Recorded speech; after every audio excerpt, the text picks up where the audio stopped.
Whatever. Stole money from my mom's purse, got cash back, and put it back.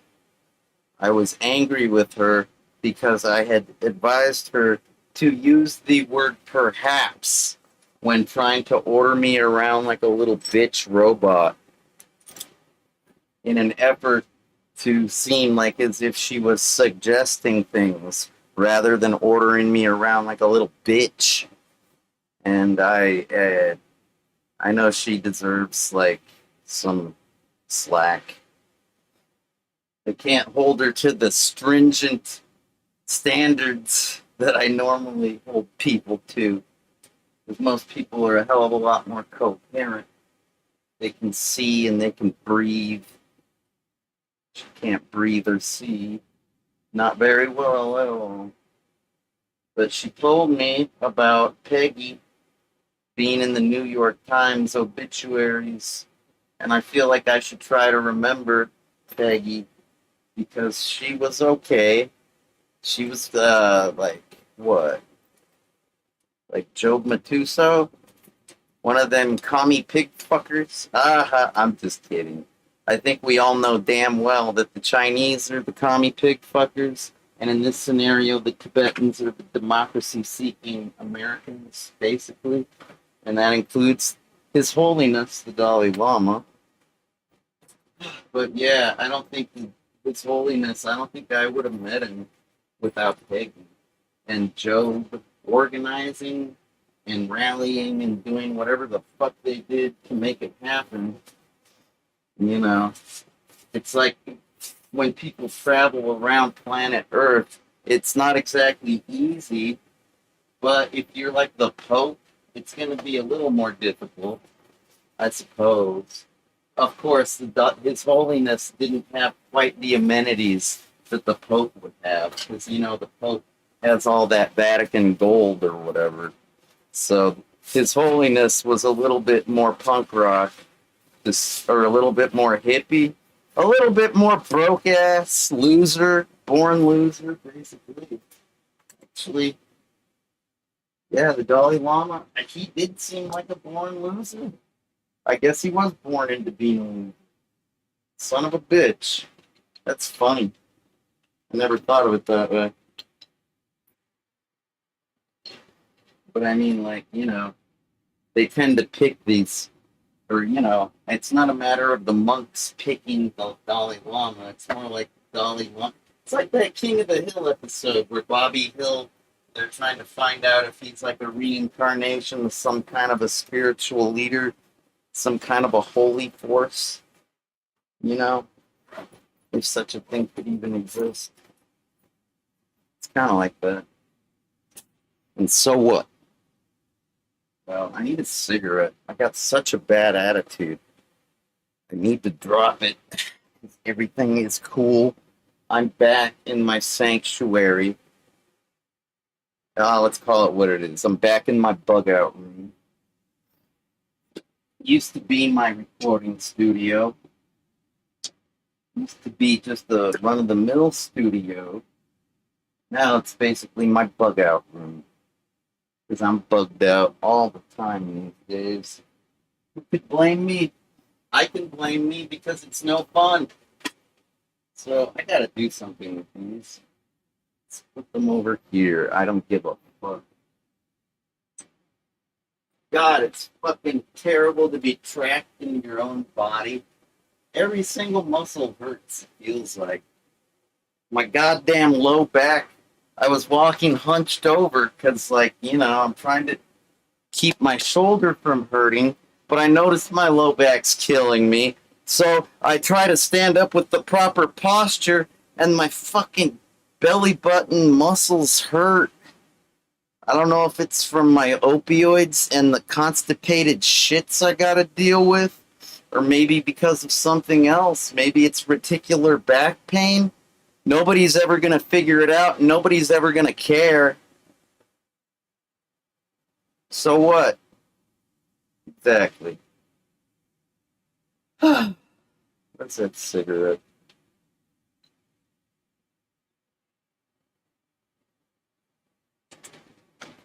When I think of the first time I really got to hang out with Peggy, I guess was at some kind of a was that the first time I drank wine? I think it was. I think I was 15 and it was some kind of a holiday dinner, like a Thanksgiving or a Christmas or something like that. Hanging out with Walter Bower, the mind control guy. And that reminds me, I really should bring those books in here that I put by the back door. Those Phantoms in the Brain and what was the other one called? I know I've read them before. That Phantoms in the Brain, I think, is the one. Has like microchip looking circuit board things in the overlaid over a human brain. Looks like a human brain. It's got a lot of wrinkles. Most other brains aren't quite as wrinkly with the meningeal folds as a human brain. Most creatures don't have memories like a human does. Lots of them. And so what? Yeah, man, I think that was they were drinking wine, and I think Walter's son White was having some, and he was younger than me, if I recall correctly. I think I do. Pretty goddamn sure I called Just Saying Paige and told her about it. I was like, I just drank wine for the first time. And she's like, no way. And I'm like, I did. And I think I might like it. I don't know, though. It's kind of weird. And she's like, that's it? What? What did it taste like? I was like, horrible. She's like, oh, yeah? Oh, are you totally messed up? Are you going to barf? And I was like, no, but I do feel woozy or maybe like sleepy and woozy at the same time. You know, wine is like 10% alcohol, which is a little bit more than a beer. Way less than hard alcohol, but still, it don't take a lot of wine to get you feeling fucked up. It takes less wine than it does beer. Granted, a Four Loco would get you more fucked up, wouldn't it? Don't they have like 12% Four Locos these days, or whatever? I don't know.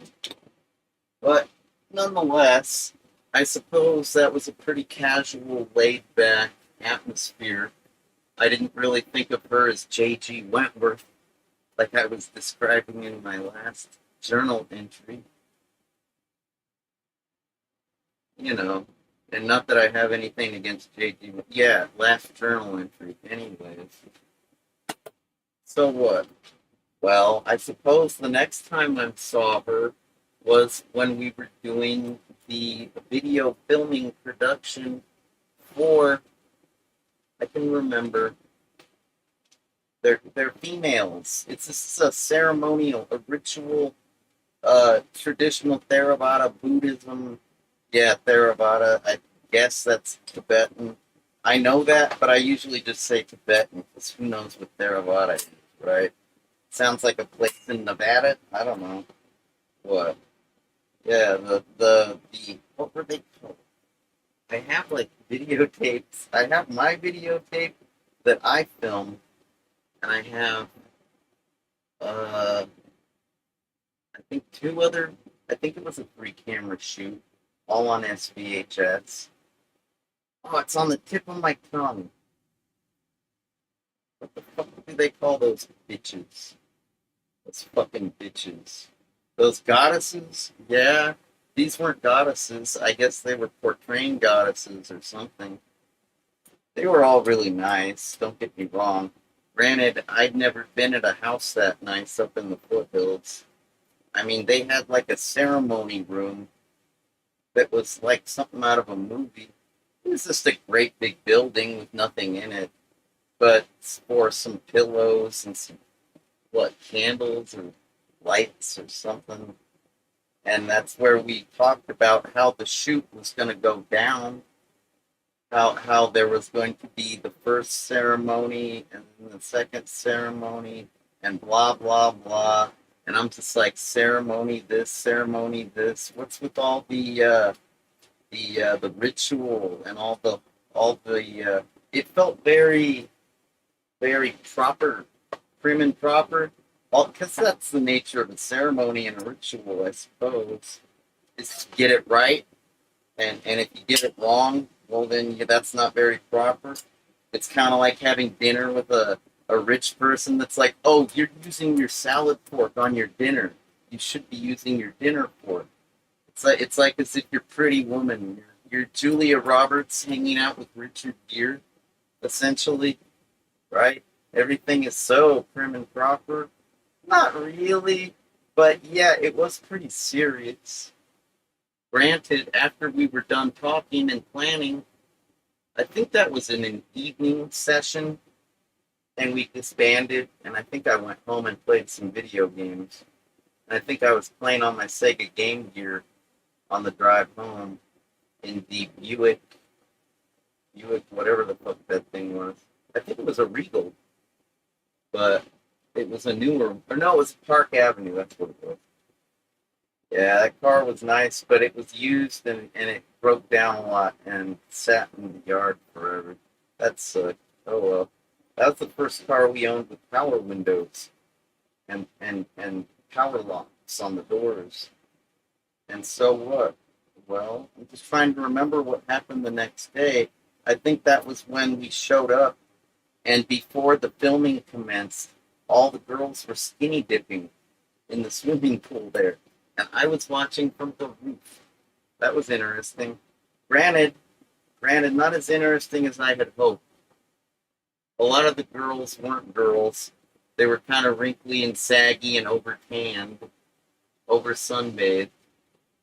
There were like two or three that had some pretty good attributes though. And they were called, I can't believe I can't remember this. I'm gonna remember this. Anyways, and the ceremonies, I guess after they all skinny dipped together, right? No, I didn't videotape it. The cameras were all put away secure. So, and give me a break. Who has a portable camera back in 1994 or 5? Whatever, man. Um, back then, this was the kind of thing that people were into. This is exactly like what I think the Lilith Fair was about. This kind of stuff, because like you had your Woodstock, that was like the new Woodstock. But before they had the new Woodstock and the Lilith Fair, there was the Lollapalooza Festival. And that was the beginning of it all. Perry Farrell's Lollapalooza festivals kind of changed the world from a concert-based world and even perhaps an arena stadium show, world to a festival-based world. It's basically all thanks to Perry Farrell, in my opinion. At least that's what MTV told me. Pretty on a buzz clip. Yeah, man. And but the Lilith Fair was supposed to be about the female energy, and like I don't know, the guys used to joke around back then about how it was just a great big, clam dive opportunity for all the lesbos out there, because when women try to stick up for themselves in a feminist type way, guys, they get insecure, and of course women are guilty of doing the same thing to guys, calling them fags. If they, oh, you don't want to fuck me, what are you, a faggot? Oh, you don't want to fuck me, what are you, a lesbo? It's basic mind control manipulation tactics that Walter taught me about and taught the world. I mean, kinda. Granted, those are kind of elementary mind control. That's like reverse psychology. That's like the lowest level of mind control. That's infantile, in my opinion. There's some seriously fucked up mind control in this world, and that's the most infantile. The whole accusation. It's like you're projecting. It's like but you see, with projecting, you're usually taking your own insecurities and forcing them upon others in an accusatory fashion. right? Whereas this other technique is more of a manipulation mind control technique and not projecting is supposed to be like subconscious. It's supposed to be like an like they don't realize they're doing it. Like they're calling you every name in the book and it just so happens to be everything that they are already, that person. And you're like, wait, I'm none of those things? That's like projecting in the reverse psychology of the whole calling attacking someone's sexuality and gender and preferences. That's like the reverse psychology. So infantile. I know way better techniques to mind control a motherfucker, but it's really insidiously fucked up. You gotta have your guard up in this world, don't you? I mean, like suicidal tendencies put it best. They fuck with me subliminally. They fuck with me subliminally. Wish I had my suicidal hat in here. It's in the bathroom. God damn it. Oh well. It's all good. So what are they called?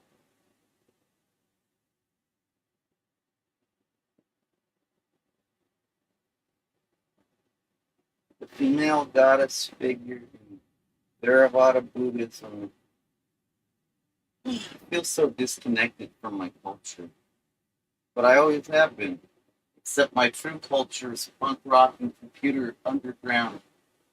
So, how disconnected am I? I'm more punk rock and I'm more underground computer hacker than ever before. I know more about music than ever before and how to make it and play it and record it. I know more about computer security and also programming and also administration techniques and countermeasures. Like, there's so many new things like a WAF, a firewall, an application firewall. Like I remember when Zone Alarm, when everybody was running Zone Alarm as some kind of an application firewall on their Windows. But now when you think of an application firewall, it's more like a firewall outside of a firewall, like on a web server. And it's checking to see if you're trying to use some kind of a Unicode format string, kind of like some tricky kind of null byte input filtration validation, trying to take advantage of lousy programming techniques. Basically, that's what the WAFs do, and that's just one example of the new shit that I've kept up with that is just never gonna work. Nothing's ever gonna work because new shit always gets made and new shit always has bugs. Especially new shit has bugs because nobody knows how to use it yet. The only thing worth trusting is the old school shit that has been through it all. The new shit isn't worth trusting. It's full of bugs. How do I know? Because there's a thing called capitalism. And they're always trying to rush to get their product to the marketplace. And because of that rush to get to the marketplace, there's always a ton of bugs in the new shit. So they're never going to make shit secure. It's fantastic.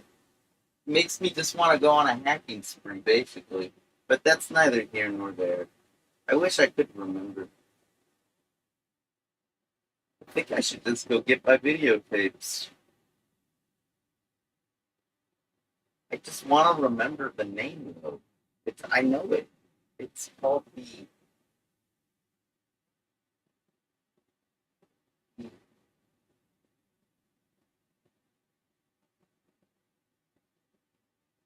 I just want to say the Lilith Fair fucking ceremony. I don't know. I can't remember my culture.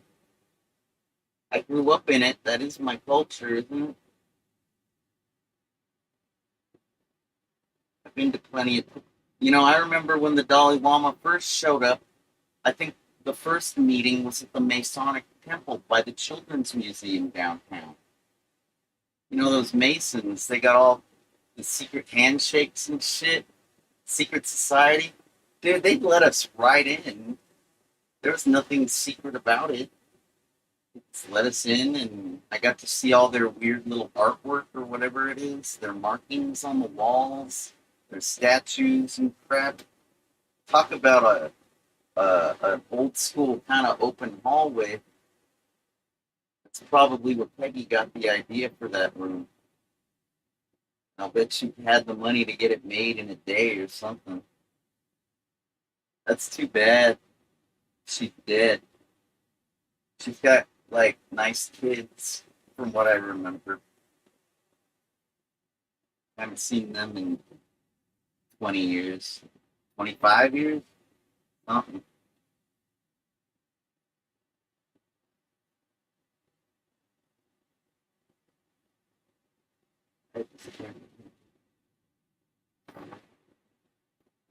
I feel almost ashamed. I had those tapes. They're in a stack. Did I put them back on the shelf? Are they in a milk crate or are they on the shelf? Doesn't matter.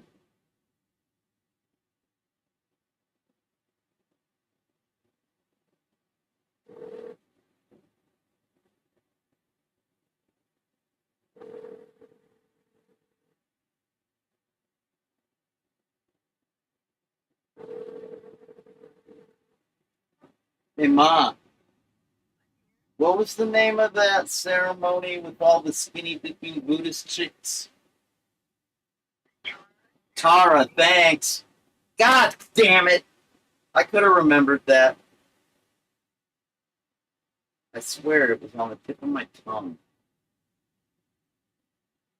I feel like such a poser. Oh, I know the Dalai Lama and I can't remember the word Tara. That's fucking great. Way to look the part, dude. Hey, I'm not a Theravada Buddhist. I'm a Zen Buddhist. I don't have to look the part. I just met the guy. I didn't suck his dick. It's not like I'm his little fucking monk boy. I'm just a guy that met the Dalai Lama. That's it. I'm a Zen Buddhist.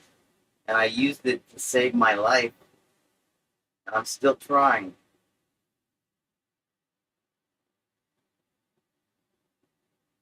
How did that poem go? It's 4-3-2-1, no backsies. 1-2-3-4.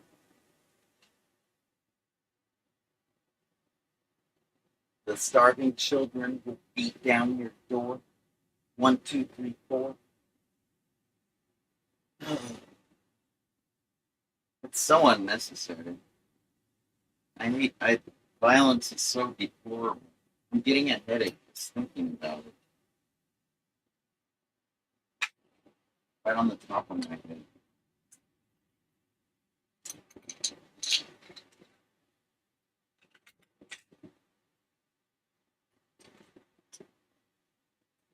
Yeah, that was fun.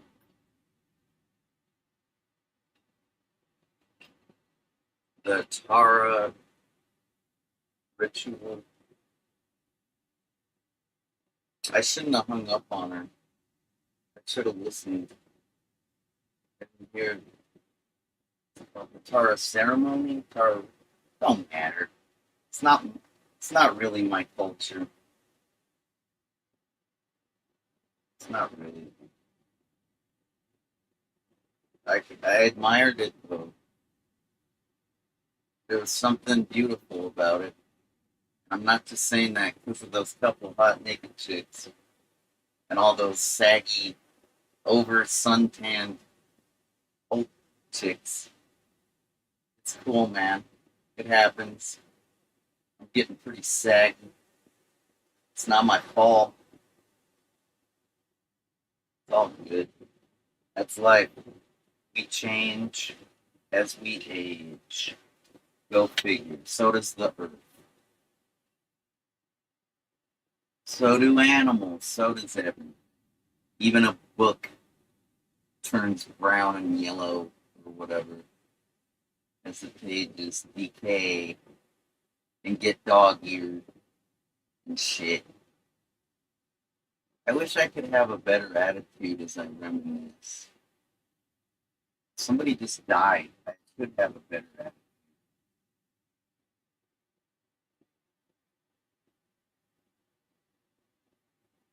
Well, change isn't easy to adjust to. They'll probably register with me at some point, and and then it'll make sense. Right now, nothing about it makes sense. I should probably read that New York Times obituary. I heard it's pretty scandalous, talking about Timothy Leary and LSD and all kinds of crazy fucking shit. But Timothy Leary was fascinated with mind control. Come on now. It's kind of important if you're gonna trip balls on pure LSD 25, lysergic acid diethylamide, and then if you mix it with the delta hydrocannabinol delta 9, maybe throw in what? Some crystal methamphetamine with some other dextromethorphan. Hey, how's about peace? What does PCP stand for? Come on, what are some other big words I know? Psilocybin mushrooms? That was good. Anything else? Any other big words? Actually, instead of crystal methamphetamine, I should have said crystal methadone. That sounds even dorkier and more science laboratory. Uh, maybe I don't know shit about chemistry. I think those are the biggest words I know. That's cool, man. That's still impressive. Most stoners can't say del tetrahydra. Wait. Now I'm all fucked. I wish I had some THC. That would be neat. Except I'd put on another 20 pounds. Yeah, fuck, man. I'm gonna have to think about this shit. Alright, end of my journaling. Rest in